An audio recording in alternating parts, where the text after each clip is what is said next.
सर्वांना नमस्कार. स्वागत आहे आपलं तुझी माझी जोडी या यूट्यूब चॅनलवर. व्हिडिओला लाईक करा, चॅनलला सबस्क्राईब करा आणि बेल आयकॉनवर प्रेस करा, जेणेकरून सगळ्या नोटिफिकेशन्स तुमच्यापर्यंत वेळेत पोहोचतील. गोंधन भाग 85. मग आता सगळ्यांचं जेवण झालं आणि सरस्वती चौघांनाही म्हणाली, आता सगळ्यांना नमस्कार करा म्हणजे वराडाला जायला बरं. मग वैशाली, संतू, विश्वास आणि पुष्पा सगळ्यांना जोडीनं पाया पडायचे आणि त्यांना 10-20 रुपये हातामध्ये लोक ठेवायची आणि जास्त करून पुष्पाच्याच हातात द्यायचे आणि म्हणायचे, दोघेही वाटून घ्या ग पोरी. आणि पैशाला हावरट आणि चिकट असलेली पुष्पा सगळे पैसे स्वतःच्याच हातात घ्यायची. विश्वासकडं एकही रुपया जाऊ देत नव्हती. विश्वासही तिला मागत नव्हता. उलट त्याच्याकडे जरी आले ना 10-20 तरी तिच्या हातात द्यायचा आणि ती खुश व्हायची. मग आता वऱ्हाड निघायची वेळ आली. तसा मोठा चुलता हळूच टेम्पोवाल्याकडे गेला आणि म्हणाला, तू उरलेले पैसे विश्वासकडून घेतले का नाही आणि माझे 500 रुपये मला दे.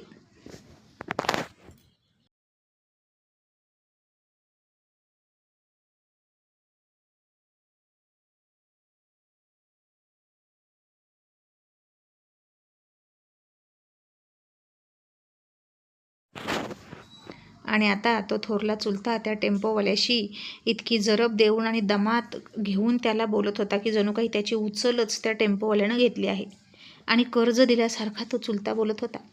आणि मग त्या टेम्पोवाल्यानं विश्वासकडून अजून 2,000 रुपये मागितले, कारण 500 रुपये आधीच दिले होते इसार म्हणून. आणि विश्वास म्हणाला, आपलं तर 2,000 ठरलं होतं ना, मग 500 कसे वाढवले? टेम्पोवाला म्हणाला, वाढले असेच, मध्येच गाडीचं काहीतरी काम निघालं आणि एमर्जन्सीमध्ये 500 रुपये एक्स्ट्रा घातले मी गाडी नीट करायला आणि तुमचं वऱ्हाड घेऊन आलो. आता देताय 500 रुपये वाढवून की तुमचं वऱ्हाड इथंच ठेवून जाऊ? विश्वासला त्याचं बोलणं पटलं नाही. हे बोलणं व्यवहाराला धरून नव्हतंच. विश्वास म्हणाला, तुमचं जे काही नुकसान होईल, फायदा होईल ते तुमचं तुम्ही बघा ना. तुम्ही मालक आहात टेम्पोचे, मग त्याचा खर्च दुरुस्तीचा तर तुम्हीच केला पाहिजे, मी का द्यायचा? आणि गाडी वापरून वापरून खराब झाली, ती पण आत्ता, यात माझा काय दोष? तुम्ही तुमच्या गाडीची सर्व्हिसिंग आधीच करून घ्यायला हवी होती. गाडीच्या दुरुस्तीचा खर्च आमच्याकडून घ्यायचा नसतो. तरीही तो टेम्पोवाला चुलत्यानं फुगवल्यामुळे म्हणाला, नाही नाही, मी असंच करत असतो. विश्वास म्हणाला, ही तुमची धंदा करण्याची पद्धत नाही. आणि टेम्पोवाला हट्टानेच म्हणाला, मला शिकवू नका की मी धंदा कसा करतो. मला पैसे देताय की मी रिकामा टेम्पो घेऊन जातो. जाता जाता मला कुठेही गाई म्हशी नेण्याचं काम लागतंच, मी रिकामा जात नाही. आणि आता वऱ्हाड वाट बघत होतं की कधी टेम्पोमध्ये बसायचं आणि कधी निघायचं. पद्मासुद्धा म्हणाली, विश्वास जाऊ दे, इतका खर्च केला, मग 500 रुपये खर्च झाला तर काय बिघडलं, देऊन टाक.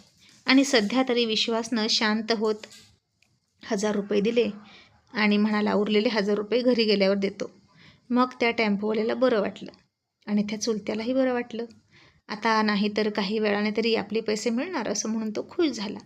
मग बाकीचं वऱ्हाड पुढं गेलं आणि पुष्पाला घेऊन विश्वास निघाला आणि पुष्पाची पाठवणी सुरू झाली आणि सरस्वती पुष्पाच्या गळ्यात पडून रडायला लागली. पद्मा आणि वैशालीसुद्धा थोड्याफार रडल्या. संतू मात्र पुष्पाच्या गळ्यात पडून खूप रडत होता. दत्तूसुद्धा रडत होता. त्या तिघाही बहीण भावंडांना लहानपणीचे सगळे दिवस आठवत होते. पद्मा सरस्वतीला समजावत म्हणाली, आमची एक मुलगी तुमच्यात दिली आणि दुसरी मुलगी घेऊन चाललोय असं समजा. सरस्वती वहिनी रडू नका. आणि ती एक फार जमेची बाजू होती. साटं-लोटं म्हटलं की खूप जवळचं नातं वाटतं. आता वैशाली जास्त रडत नव्हती, पण पुष्पा मात्र खूप रडत होती. चंद्रभानच्या आठवणीनं सुद्धा ती खूप रडली. तो कसाही असला तरी बाप होता. तिच्या लग्नात तो नक्कीच नाचला असता. पुष्पा रडत होती. विश्वास मात्र तसाच तिच्या शेजारी अवघडल्यासारखा उभा राहिला होता. तिला गप्प बस असं सुद्धा म्हणत नव्हता. शेवटी जिथं जीप केली होती नवरा नवरीसाठी, तिकडं तिला सोडायला सगळे निघाले. पण आता तिथं जाऊन बघितलं तर अगदी नवरा नवरीला सुद्धा जागा नव्हती, इतकी ती जीप फुल भरली होती. त्याच्या 2 चुलत्यांनी आणि सुनांनी आणि बहिणींच्या पोरींनी. आणि विश्वास म्हणाला, हे काय, पुढे कुणीच बसू नका. नवरा नवरीला बसण्यासाठी तर तुम्ही जागासुद्धा ठेवली नाही, आम्ही कुठे बसायचं?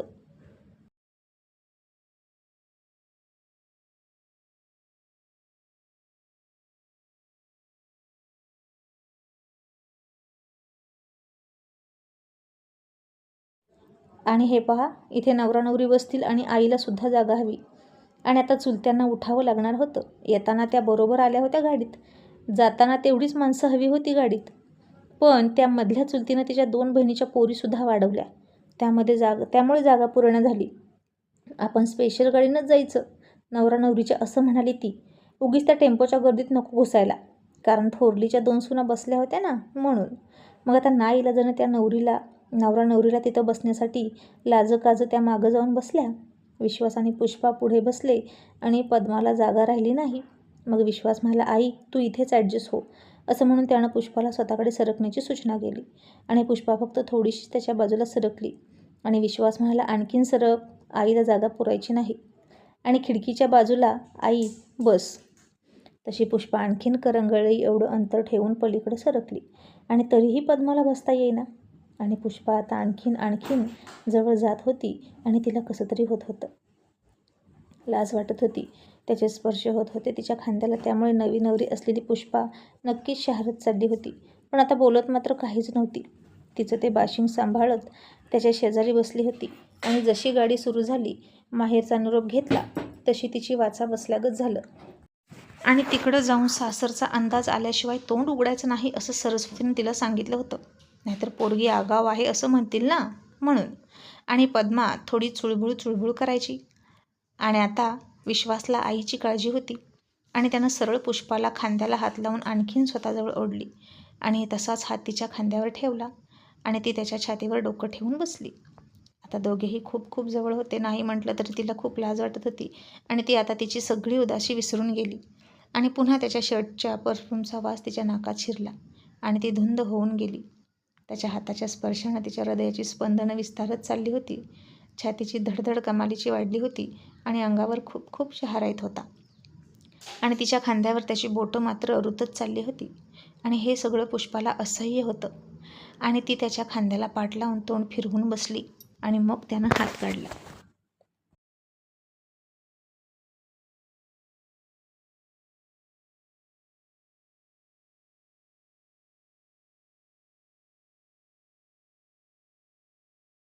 आणि आता त्याच्या मनात काही आहे की नाही, पुष्पाच्या स्पर्शाने त्याची चलबिचल होते की नाही हे मात्र कळत नव्हतं.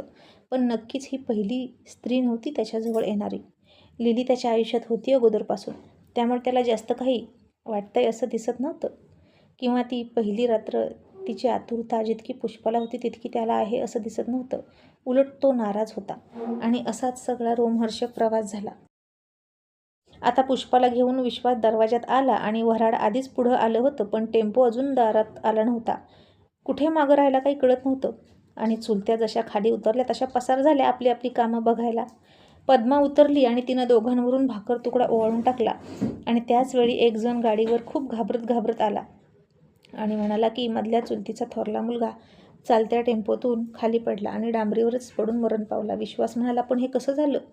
आणि तो निरोप घेऊन येणारा म्हणाला, तो टपावर बसला होता आणि तरणी पोरं वर बसली होती आणि उठून चालू टेम्पोमध्येच नाचत होती आणि मस्ती करत होती, एकमेकांना ढकलत होती. त्याचं लक्ष कुठेच नव्हतं. आणि रस्त्यावर एक झाड होतं. त्या झाडाची फांदी रस्त्यावर आली होती आणि हा उठून उभा राहिला होता. ती फांदी याच्या डोक्याला धडकली आणि तिच्या धडकेनं तो खाली जमिनीवर पडला आणि मेंदूवर पडल्यामुळे मरण पावला. दवाखान्यातही नेलं होतं, पण तोपर्यंत तो संपला असं डॉक्टरांनी सांगितलं. आणि तोपर्यंत शेळ्याकडं घेऊन गेलेली मधली चुलती आलीच. आणि तिनं हे ऐकलं तसं मधल्या चुलतीनं ठोठो बोंबा ठोकायला सुरुवात केली.